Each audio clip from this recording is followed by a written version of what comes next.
More Jeep issues. Who would have known? I mean, now the customers have reached out with direct video, and I want you guys to see it. It's a follow-up, but it looks pretty bad. For the longest time. Whoa.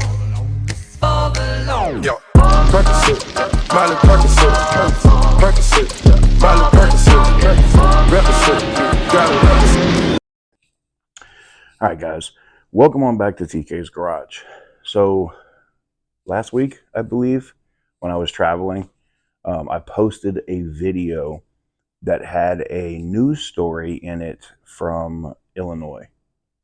And it specifically talked about a Jeep Grand Cherokee L, I believe, and how as soon as the customer bought the car and they were driving home, they started noticing some weird issues, like the speedometer saying the vehicle was moving when it wasn't, inaccurate speed. I don't know if Stellantis is going to pay speeding tickets, but this customer could easily get those.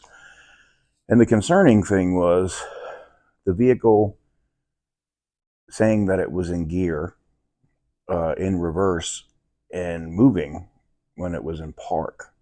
Now Jeep, if you don't remember, a while back, this is a few years back, there was a cast member from the Star Trek movies that got run over by his Jeep. Now, I believe that was partially operator error and not just mechanical error, but you can understand like the public's, thought process when they hear, wait a minute, that Jeep is in park and it says it's in reverse and it's moving. It's slightly concerning, okay? Needless to say, the customer reached out via email. I did follow up with some questions, and when they do respond, I will let you guys know. I did ask them, did Stellantis eventually buy this back? Has it been out of service for over 40 days or 30 days? Reason being is, and this is not sponsored. I'm saying that because, they have been a sponsor in the past, but it's not sponsored.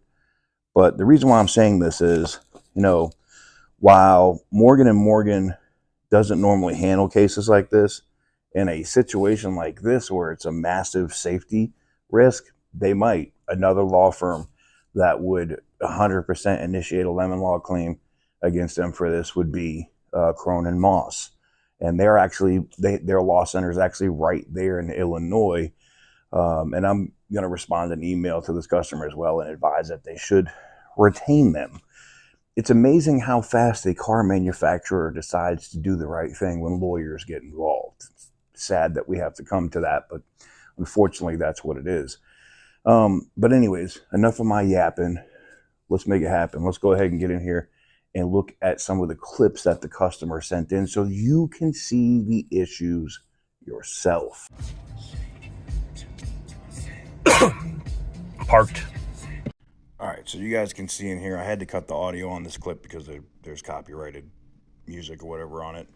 But as you guys can see here, the vehicle is supposedly parked and it's in reverse. And it says it's moving when it's stationary.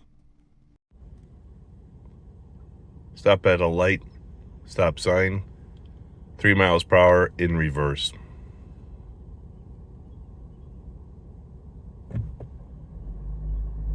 Going forward.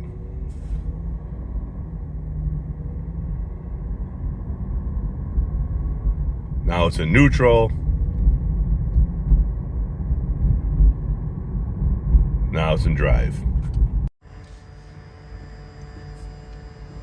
Turned it off. It shows off.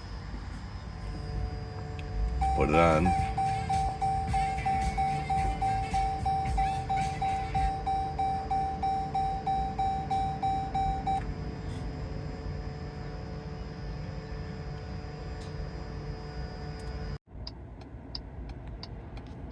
Stopped at a light, says I'm going 30. Now it's going down.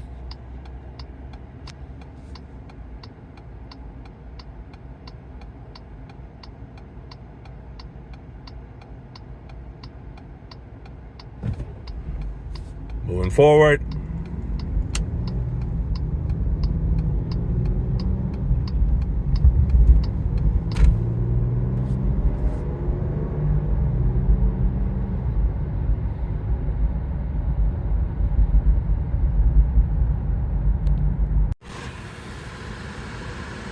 At least it stopped going up. Now we're standing still, only going 9 miles an hour. It got up to 28. And the car should now turn itself off.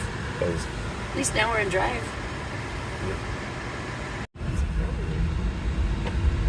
going forward, but the reverse transmission is on. At least this time that gives me the miles per hour, which I think I'm going more than 3 miles an hour.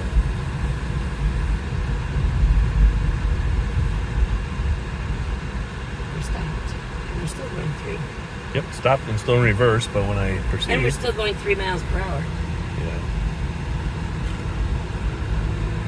Nothing's changed. There, now it just changed to the right one. So as you guys can see from those images and short video clips, that's massively concerning, right? I don't see where that's not a problem, right? Where that's not concerning. I mean, Stellantis can say, oh, you know, we have X amount of time to fix that, make the customer right. You should just want to make the customer happy with all of the L's that Stellantis and Jeep are taking right now in the press between, I mean, and I'm sure the customer has seen our other videos, like these things are catching on fire and burning down. We have other comments, which I'll have to make videos on about these Jeeps where other consumers are now reporting, hey, yeah, I keep smelling electrical, like melting wires coming out of my AC vents. And we have to respond to them in the comments immediately and be like, take that to a dealer and, you know, make somebody see it, document it, and let them know, because this isn't just like, ooh, the customer is not happy because the instrument cluster is a little wonky. It's a safety issue. And one of the things that we're going to do, especially in this case, is I'm sending not just this video, but the customer's clips over to NHTSA, to National Highway Transportation Safety Administration, and advise them of opening investigations into Stellantis for these issues. It's not like, here's the thing, it's not like this is a one isolated case. We've talked about similar issues just like this with those electronic glitches and stuff with RAM. And I think the reason why the Charger is delayed as much as it is now is because they're probably having the same issues on the electric car. And, you know, as I've said before, if you can't even get an internal combustion engine car out correctly, you're going to put out something that requires so much software and has so much power and is so much of a safety risk as an electric car out. Nah, I don't think that's going to fly, bud. So, yeah, things are not looking good at Stellantis right now. You know, CEO came out yesterday, fell on his sword, basically saying, no, I'm an arrogant ass and I've caused most of the issues here at the company. And yes, when you have all of these workers, all of these different people that were engineers that made these vehicles safe as they could be, right? I'm not saying they were perfect, but now you've moved all this offshore, you're going to get all of this crap that you're having now. These vehicles, like I said, I don't feel they're safe. And as the customer said in that news article, he doesn't feel safe driving it. I don't know. Let me know what you guys think in the comments section down below. What would you do in this case if your Jeep was doing that?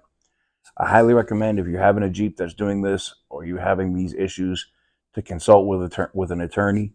You don't need to message or, you know, consult with one that I've mentioned. But literally, Cronin Moss in Illinois does this on a regular basis. I think they have offices in California too. If you bought one of these vehicles, do not let the dealer or the manufacturer bully you around, put you in a food stamp Jeep to be running around while your vehicle, which you're making payments on, is sitting at a dealership because they don't know how to fix it. That's not okay. Anyways, again, let me know what you guys think in the comments below. Give the video a big thumbs up if you like what I do. Hit the subscribe button if you haven't already.